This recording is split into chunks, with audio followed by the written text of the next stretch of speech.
Pomaže Bog i dobar dan, dragi gledalci narode Srbije, svi Srbima gde bili u svetu i svi ljudi dobre volje. Moje ime je Dejan Petar Zlatanović, imamo vanredno uključenje, s nama je gospodin Miroslav Parović. Pomaže Bog, gospodine Parović. Bog ti pomogao, Dejane, i pozdrav za tebe i sve pratioce kanale Srbin Info. Evo, gospodine Paroviću, imamo požar koji nedeljama, tako reći, bukti u Delibatskoj peščari. Jel imate neku informaciju, pošto ste i blizu tu, šta se dešava, ko je kriv za to, da li je samo priroda ili ipak bio i neki ljudski faktor? A prvo da kažem da je ovo sada već oboren apsolutni rekord evropski u dužini trajanja nekog požara. Pre toga je u Grčkoj požar bio nešto duži od ovoga, trajao je 17 dana. Ovo u Deliblatskoj peščari i Vučićev režim evo ušao je u istoriju po još jednom kriterijumu, a to je da je uspeo da izazove, odnosno da ne sanira požar najduže u Evropi i da je on, ako bi gledali procentualno veličinu naše države i broj stanovnika, mnogo veći nego li što je bio i jedan požar u Evropi u toku ove godine. Tako da je to još jedan neslavni rekord koji postavljamo pod režimom Aleksandra Vučića. A što se tiče samog požara, ja sam na kraju uzeo i odradio jednu onako inženjersku analizu na bazi dostupnih dokumenata, a dokumenti su dostupni bili na sajtu Vojvodina šuma. Srećna okolnost je što Vojvodina šumama upravljaju mađarska partija, pa onda nisu baš toliko ćaci kao ovi naprednjaci i nisu sklonili dokumente, nego su revnosno vodili dnevnik požara sa jedne strane i sa druge strane koristio sam dostupne meteo izveštaje sa stanica, pre svega sa stanice Vršac gde postoji onaj civilni aerodrom za trenažne letove, pa je vrlo detaljna meteo slika, jer je za požar, pošto je to tehničko pitanje, gašenje požara je u stvari jedna tehnička stvar koja se uči u školama i srednjim i na fakultetu, onda je to dakle moglo da se napravi jedna dobra analiza. Naime, požar je buknuo 21. jula u 13 časova prema izveštaju Vojvodina šuma i oni su ga navodno tog dana oko 21 čas, dakle 21. jula, lokalizovali i stavili pod potpunu kontrolu. Dakle, nisu ga ugasili, ali po njihovim procenama je požar od tog momenta postao bezopasan. Međutim, već 26. jula ponovo se aktivirao i proširio na 5 hektara. Tada su se pojavile i profesionalne jedinice sa helikopterom i opet su konstatovali uveče 26. a to je prema dnevniku Vojvodina šuma, da je stavljen opet pod kontrolu i da nema problema. Da bi onda 2. avgusta on buknuo i od onda je u ovom obimu u kome ga sada posmatramo. Ovde treba reći da je policija pokušala da napravi jednu prevarnu radnju. U policijskom izveštaju oni su rekli da je buknuo novi požar, iako to nije tačno. Dakle, buknuo je, odnosno nije ugašen i nije saniran požar koji je krenuo od 21.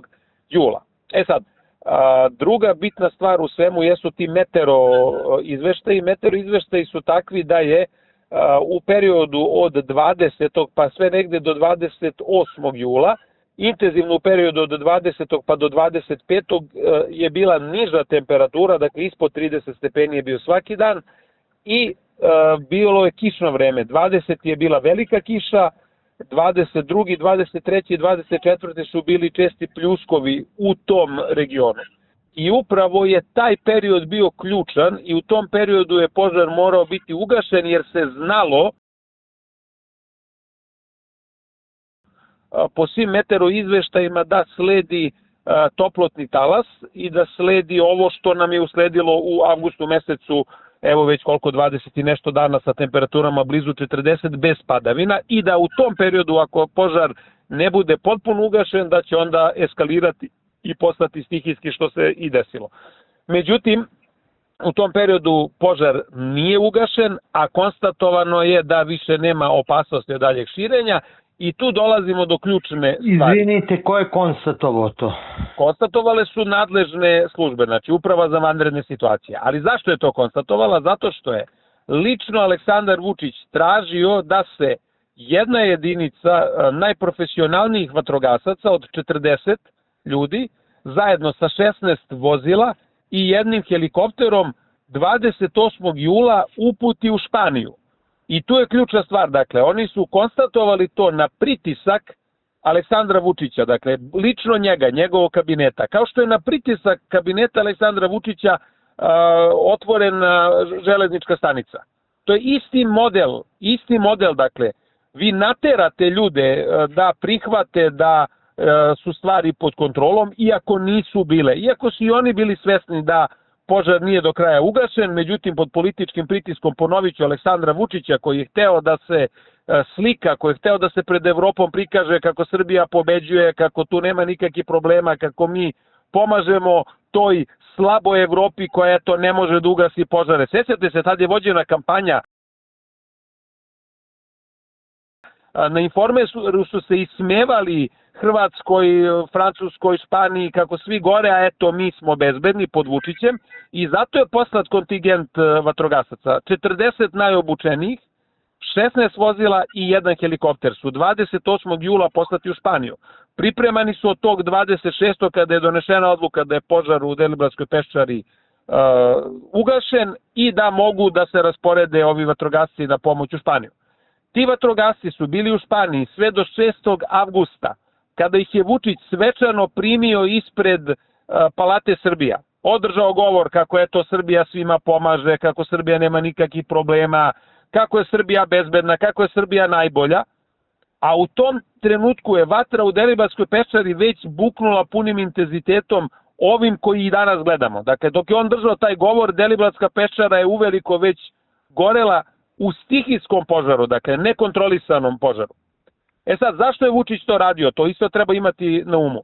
On je celu tu priču sa jedne strane vodio da bi se dodvoravao Briselu, da bi se pokazivao kako je to Srbija je na dobrom putu, ali i sa druge strane da bi patriotskim govorom pred herojima, vatrogascima koji su došli iz Španije prikrio i napravio medijsku pokrivalicu za dolazak Volodimira Zelenskog, koji je došao 7. avgusta, dakle sutradan, i bio tu 7. i 8.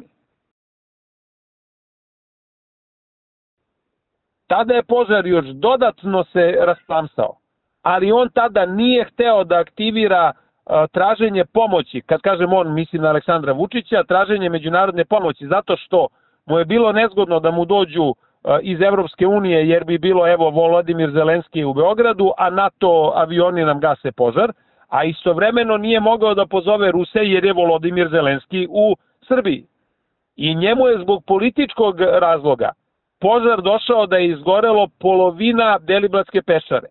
Tek kada je ugrozio i kada je postojala opasnost da se vatra proširi čak i na susedne države, jer je granica sa Rumunijom relativno blizu mestu požara, kada su evropske zemlje alarmirale i rekle ovo nije normalno jer je stihijski nekontrolisan požar na hiljadama hektara, 18.000 hektara je zahvaćeno, samo da imate na pameti koja je to razmera veličine, onda je panično pozvana pomoć i to opet jedan politikanski način je isprva iskorišćen. Traženo je od Evropske unije da nam daju koordinate vatre, da nam daju satelitske snimke, a sa druge strane od Rusa je traženo da dođe Iljušin, da bi Vučić opet mogao da vodi propagandu pred svojim biračkim telom. Opet, da stvar bude, da shvatite ozbiljnost, danas su morali da pozovu da dođu i vatrogasci iz Evropske unije, jer je vrag odneo šalu. Jer je požar ne može da se stavi pod kontrolu, imajući u vidu sad vremenske prilike i imajući u vidu, opet ponoviću, ključnu situaciju da u periodu od kada je požar nastao 21. jula pa do 26. jula on nije ugašen kada su bili idealni vremenski uslovi, dakle kiša, niže temperature i kada požar nije bio zahvatio toliko šume. Tada je požar bio još u niskom rastinju. To je bio ključan moment, dakle, taj 26. jul kada je na pritisak Aleksandra Vučića, kada su nadležni organi, dakle uprava za vanredne situacije, dala izveštaj da je u Deliblatskoj peščari sve u redu kako bi mogli da oslobode vatrogasce da odu u Španiju, to je ključni moment i zbog toga nam se dešava ovo što nam se danas dešava i to je, ponoviću, isti mehanizam kao i pad nasrešnice. Neko naredi dole da mora da se nešto uradi, da mora da se otvori železnička stanica, iako nema upotrebnu dozvolu, i železnička stanica onda se uruši i nadstrešnica ubije ljude. Isto ovde je bilo, neko je bez prava naterao ljude da pošalju vatrogasce u Španiju, a nama je buknuo požar i uništio nam nacionalno dobro.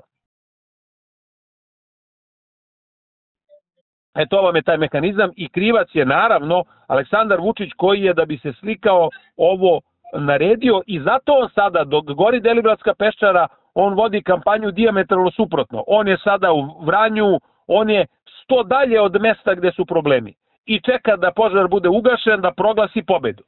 I da onda opet kao pobednik dođe i da gleda šta može da ukrade. Jer oni sad iz Deliblatske pečare posle ovoga ukrašće nove količine peska i odvesti na Expo i na druga gradilišta mimo prava, jer je to prirodni rezervat, dakle ne bi smelo da se vadi pesak. Onda će isto tako da ukrade pare na sanaciji terena i rekultivaciji, i konačno postoji velika i opravdana bojazan da će se sada malo promeniti granice nacionalnog zaštićenog područja, kako bi njegovi tajkuni mogli u tom području koje je najbogatije vetrom i vrlo značajno po tome što se tamo grade vetroparkovi, jer ima prateću infrastrukturu, dalekovod koji vodi ka Rešicama u Rusiji, u Rumuniji, 400 kV gde mogu da se priključuju vetroparkovi i da se električna energija izvozi ka Evropskoj uniji i možda ka Ukrajini, imajući u vidu ove nove pregovore koji su bili u Beogradu. Dakle, moguće da će se sada promeniti granice zaštićenog područja i da će na hiljadama hektara državnog zemljišta, dakle besplatnog za investitore, moći da postavlja njegovi tajkuni vetroparkove. Ništa, samo gospodine Paroviću, sve ovo što ste rekli, vi dok idete ići će dokazi koje sam ja prikupljao da vidim da li je tačno sve što ste rekli. Evo vidit će i naslove novina, 28. jul, 8. avgust kako se šalju vatrogasci, 8. avgust kako ih... 6. avgusta ih je primio Vučić. Ja sam našao 8. avgusta da je stavio na svojoj TikTok stranici Srpske napredne stranke. Mislim da je, pogledaj u medijima, 6. avgust Volodimir Zelenski je bio tu 7. i 8. Tako da je ovo 6. Ali ima i 8. Ok, još bolje, još je jači dokaz da bi... U svakom slučaju pokazat ćemo da je sve što ste rekli istina. Ali ljudi mogu da odu i na sajt Vojvodina šuma i mogu da uzmu podatke sa Republičkog hidrometeorološkog zavoda ili drugih ovih portala koji se bave meteorologijom, dakle da vide taj period od kada je izbio požar, 21. pa do 26. kakve su bile vremenske prilike u Deliblatskoj peščari. I to sam print screenovao. To je jako bitno, dakle da ne bi mogli sad da nam pričaju priče kako eto vremenske prilike su bile ovakve ili onakve. U tom momentu vremenske prilike su bile idealne za gašenje požara. U stvari nikad leti nisu idealne, ali su bile najbolje moguće. Znalo se da sledi ovakav toplotni talas kada je gašenje požara gotovo nemoguće, imajući u vidu da napolju imate 40 stepeni, da imate i dosta vetra i da imate malo vlage i da nemate kišu. Dakle, ali to se znalo, kako vam kažem, vi kada pravite plan da nešto uradite, pošto je to tehničko pitanje gašenja požara, onda se rade stvari da iskoristite ono što je najpovoljniji moment za vas, a ne da najpovoljniji moment za vas vi iskoristite tako da pošaljete vatrogasce u Španiju. Nije sporno da pomognete drugima u momentu kada završite problem kod kuće, ali šta se sada desilo? Kod nas je izbio veći problem nego u Španiji i Francuskoj. Sada nama cela Evropa, uključujući Rusiju, mora da pomogne da saniraju nastalu štetu. I pritom nastala šteta u Srbiji je daleko veća nego što je bila letos u Francuskoj ili u Španiji, jer su njima gorele nisko rastuće bilje. Nama su izgorele šume koje su sađene pre 100 godina. Dakle, šteta koja je nastala u peščari je nemerljiva. Jer peščara je morala da bude pošumljena da ne bi se širila, da ne bi se odnosio pesak, a sada je ona ostala gola. To su problemi koji će nas čekati narednih 20 godina, ovo što je sada Vučić nam napravio. Odnosno nemar ćacija i vlasti koja je takva da zarad jedne slike u medijima, gde se pokazuje superiornost ili ne znam šta, su spremni da spale i u pepeo i prah pretvore pola Srbije.